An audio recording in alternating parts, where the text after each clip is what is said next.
Okay. Hi, you guys. Welcome back to my channel. Thank you so much for clicking on this video right here. So you guys know I don't like to waste any time, so let's just go ahead and jump right into this, okay? So this is gonna be a glute bias lower body routine, okay? If you know me, you know I'm the glute girl. Like, it is what it is.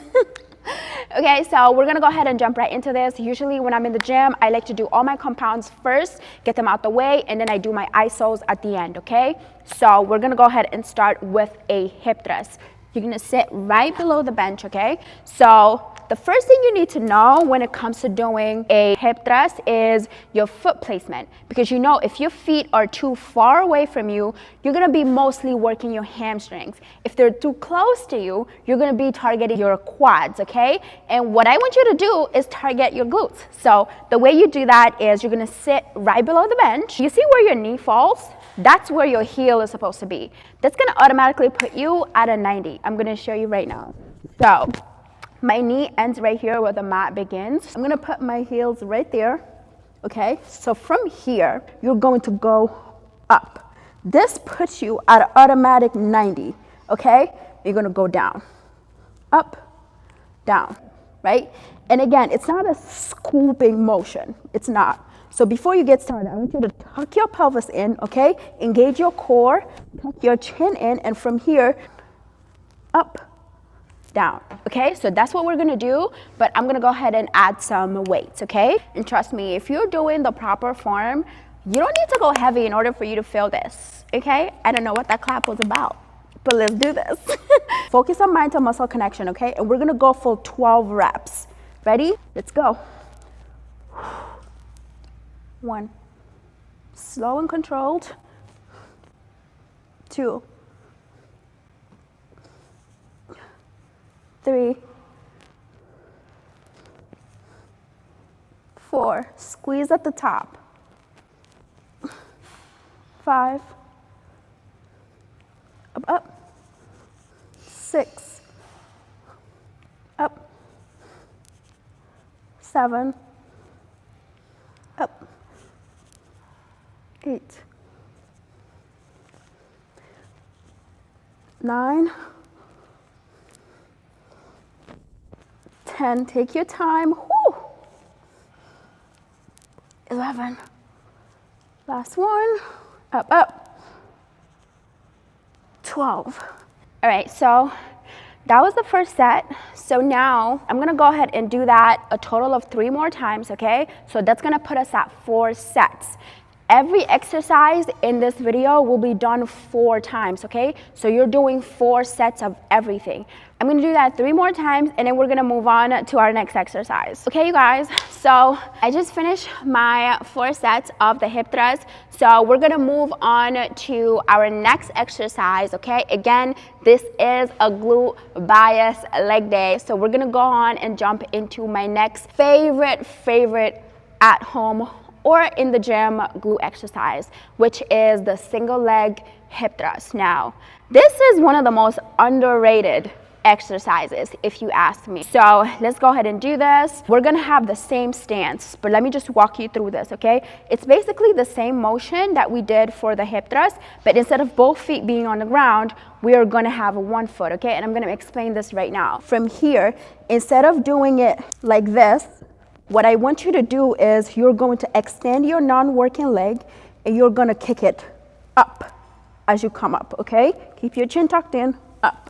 If you're a beginner, honestly, you don't need to add weights to this. Trust me, if you do it properly, you really don't need to add weights. You can just start with a booty band and then work your way up. So whatever leg you're working on, I want you to place the dumbbell on top of that leg. Now you're gonna take the arm that's on the side of that leg and you're gonna hold the middle of the dumbbell like this, okay? The arm that's on your non-working leg, which for me will be this one, you're gonna grab the top of the dumbbell, okay? Like this. You're gonna extend your non-working leg, and again, we're going for 12, okay? So let's go. 1,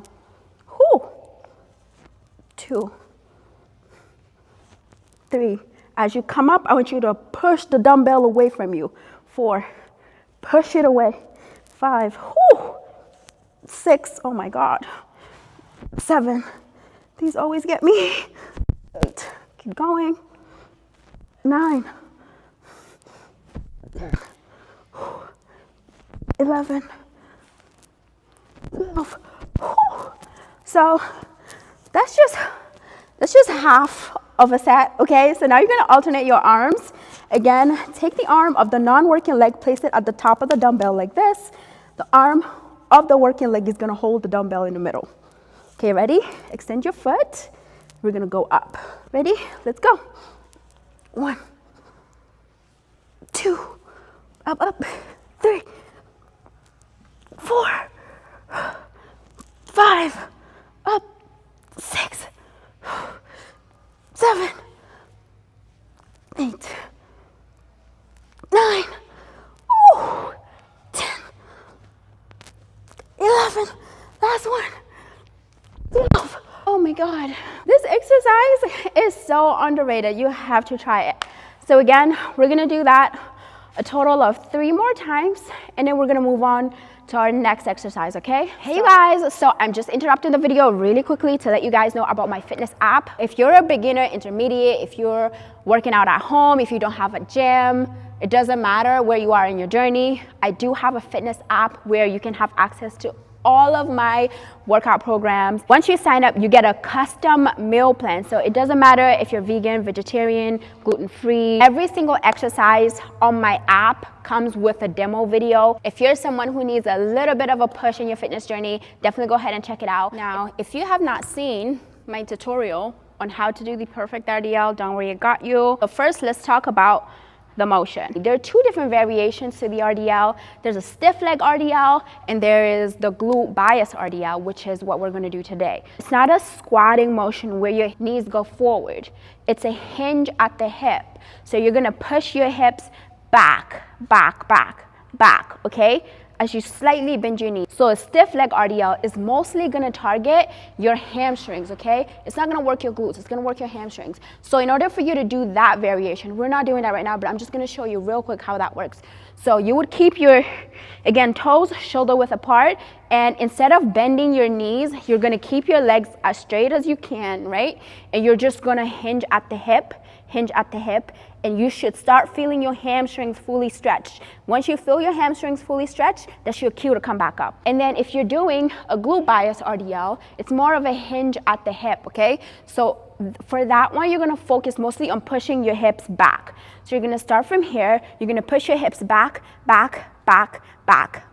You see how there's a slight bend at the knee, right? Once you get to your knees, you should feel your glutes fully stretched out.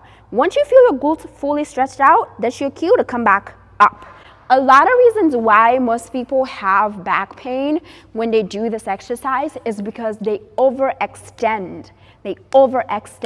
You do not need to overextend, okay? So what I mean by that is, once you get here, you see how my back right here, my back is straight, right?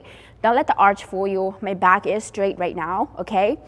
This is the perfect form. This. Okay, you want this, okay? Now, the reason why you experience back pain, again, is because you overextend your back. What I mean by that is, instead of stopping here, again, this is where you're supposed to stop. What I see a lot of people do is they keep going. Because they're not feeling their glutes fully stretched out, they keep going and going and going. Now watch what happens to my back. Do you see this? Let me move my hair. You see this? My back is rounding. Once I do this, my back rounds.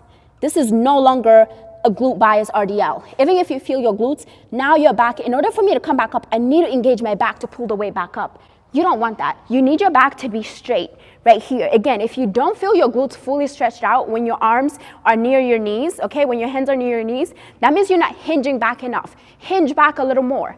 Hinge back a little more. You should feel your glutes fully stretched out. And once you get here, that's your cue to come back up. You don't need this extra range of motion right here, because that's where your lower back is gonna start curving and you're gonna have back pain, okay? I don't want you to keep the weights right in front of you.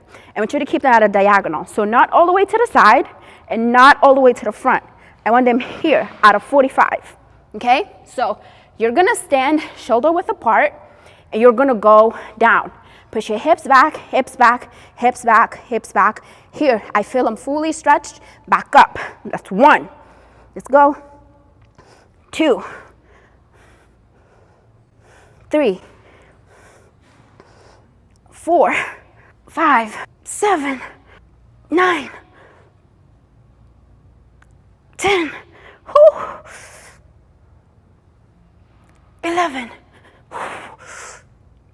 up, 12. If you did that right and you followed all the cues, you should definitely be feeling that on your glutes, okay? So we're gonna do that a total of 3 more times, okay? That's gonna put us at 4 sets, and then we're gonna move on to the next exercise, okay? Okay, y'all, so I just wrapped up my RDLs. So last but not least, okay, because this is a beginner-friendly glute routine, I don't want to do too much. You don't need more than 4 exercises, okay? 4 exercises is more than enough, especially while we're doing 4 sets of everything. So we're gonna move on to our last exercise. Usually I would throw in Bulgarian split squats in there, but because this is a beginner friendly glute routine, I'm not gonna throw that in there, because if you know anything about Bulgarian split squats, they're literally like the devil.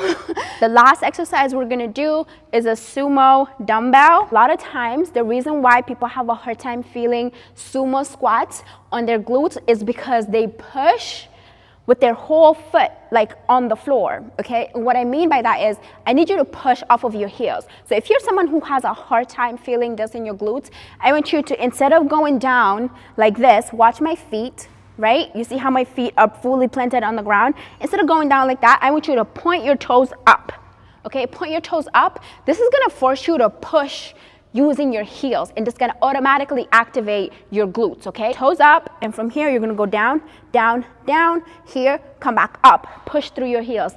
And even without weights, you should definitely feel this on your glutes a little more, okay? So we're gonna go ahead and grab the weights, and I'm gonna do this again, a total of 4 sets, okay? So let's go ahead and do this. Remember, push through your heels, slow and controlled, and let's do this. 1, 2, you don't need to come all the way up. 3, 4, 5, 6, 7, 8, 9, 11. Last one, up, up. 12. Whew.